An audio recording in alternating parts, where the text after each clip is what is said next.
Animalia, Plantae, Monera, Protista. São esses alguns dos reinos que compõem toda a vida que você pode enxergar, incluindo você mesmo.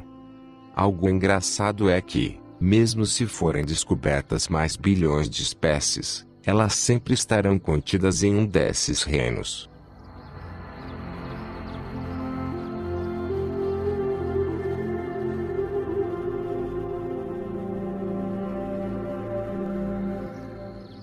O reino animal é definido segundo características comuns a todos os animais, organismos eucariontes, multicelulares, heterotróficos, que obtêm seu alimento por ingestão de nutrientes do meio. Mesmo dentro de critérios assim tão amplos, podemos encontrar exceções, em funções de fatores diversos, como a adaptação de organismos a meios de vida especiais. É o que ocorre, por exemplo, com alguns endoparasitas que perderam a capacidade de ingestão de nutrientes, obtendo-os por absorção direta dos líquidos do corpo dos organismos parasitados. Todos os animais começam seu desenvolvimento a partir de uma célula ovo ou zigoto, que surge da fecundação do óvulo pelo espermatozoide. Assim, a reprodução sexuada sempre está presente nos ciclos de vida dos animais.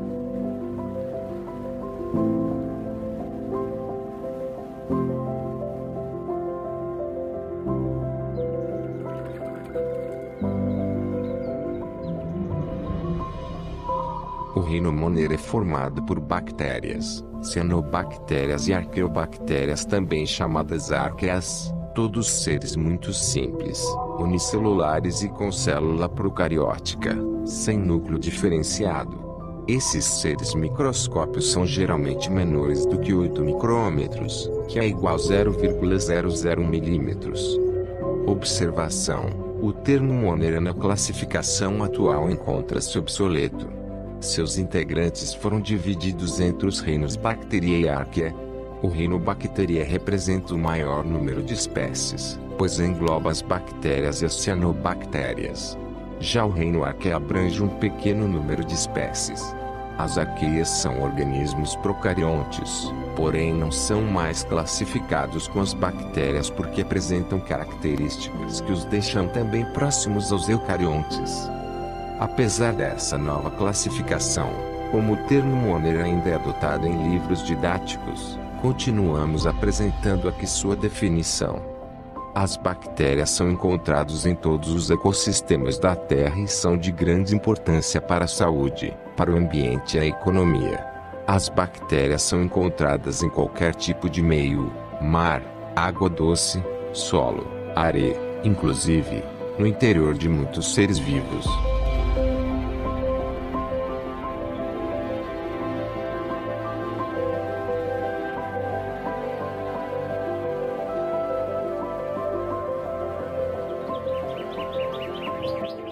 As plantas são seres pluricelulares e eucariontes. Nesses aspectos elas são semelhantes aos animais e a muitos tipos de fungos, entretanto, tem uma característica que as distingue desses seres. Como já vimos, seres autotróficos são aqueles que produzem o próprio alimento pelo processo da fotossíntese.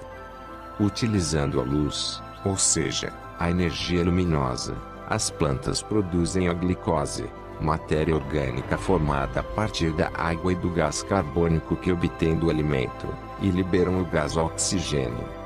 As plantas, juntamente com outros seres fotossintetizantes, são produtoras de matéria orgânica que nutre a maioria dos seres vivos da Terra, atuando na base das cadeias alimentares. Ao fornecer o gás oxigênio ao ambiente, as plantas também contribuem para a manutenção da vida dos seres que, assim como elas próprias, utilizam esse gás na respiração.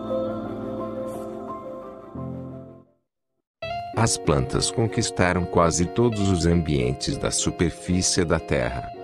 Segundo a hipótese mais aceita, elas evoluíram a partir de ancestrais protistas. Provavelmente, esses ancestrais seriam tipos de algas pertencentes ao grupo dos protistas que se desenvolveram na água. foram observadas semelhanças entre alguns tipos de clorofila que existem tanto nas algas verdes como nas plantas.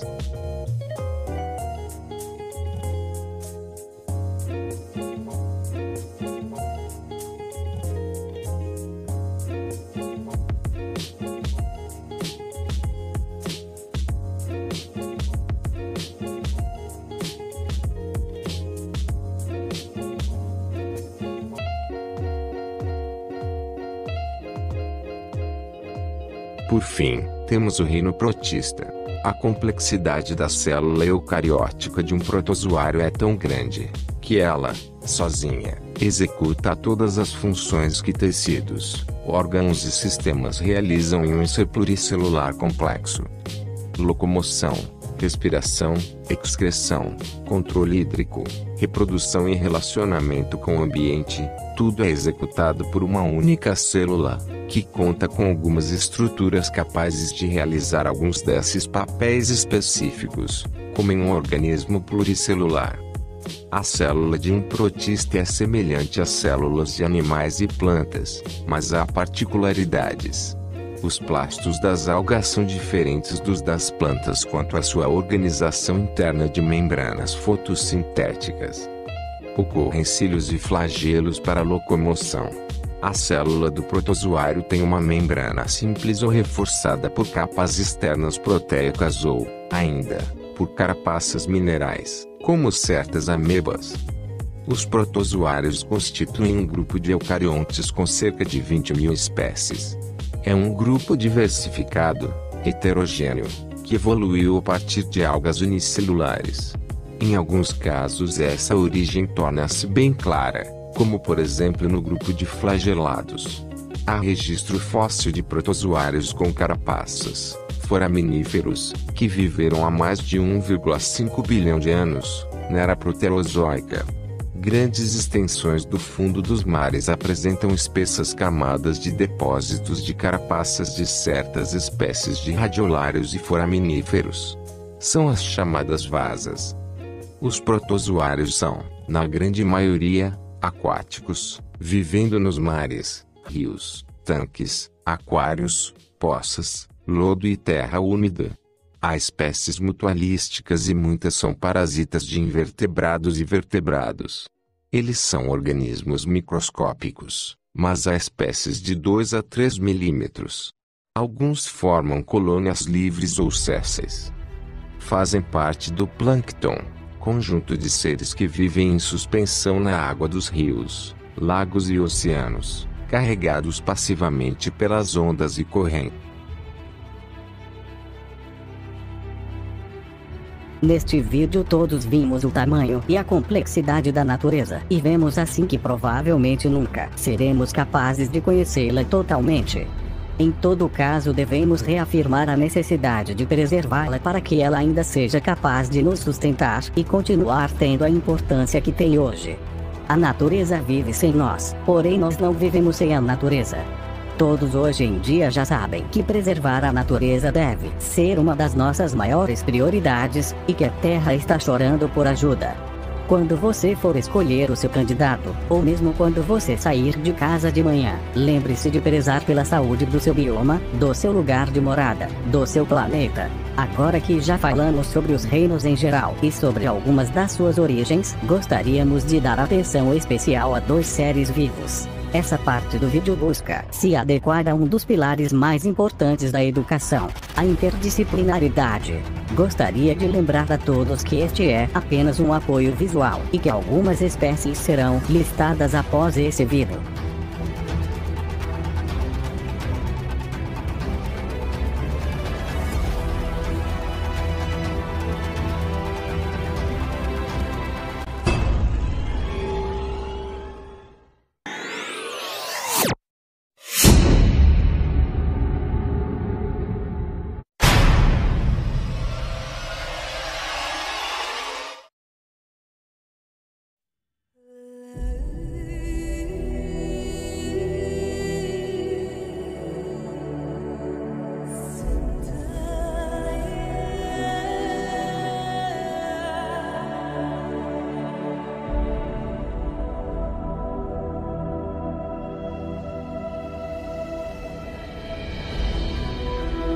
Organização Mundial da Saúde quer preparar hospitais de todo o mundo para um misterioso vírus chinês.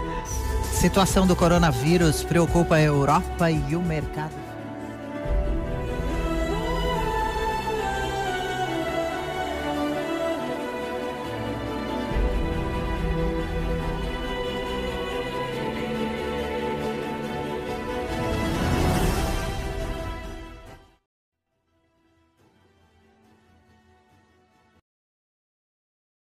Pensando na atual situação do coronavírus, o Grupo Biowork, do segundo ano A da Escola Estadual Dom Aquino, resolveu fazer uma redação relacionada aos efeitos que o corona está tendo e ainda terá sobre toda a sociedade humana mundial. Já sabemos a sua origem e sabemos também que ele só começou a nos infectar devido à crueldade que demonstramos em relação aos animais.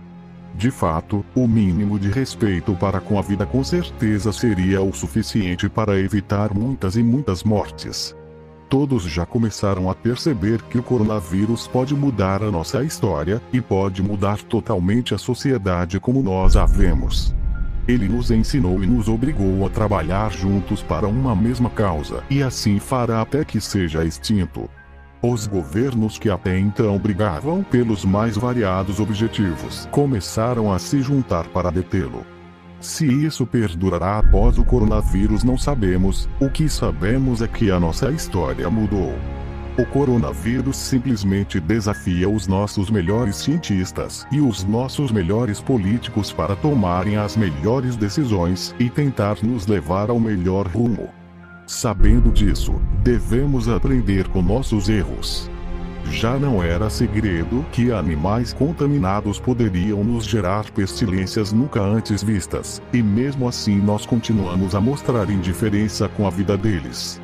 De qualquer forma, nos consola um pouco saber que o coronavírus só está causando todo esse estrago ao objetivo de sua sobrevivência, e de que ele não sabe de nada que está fazendo.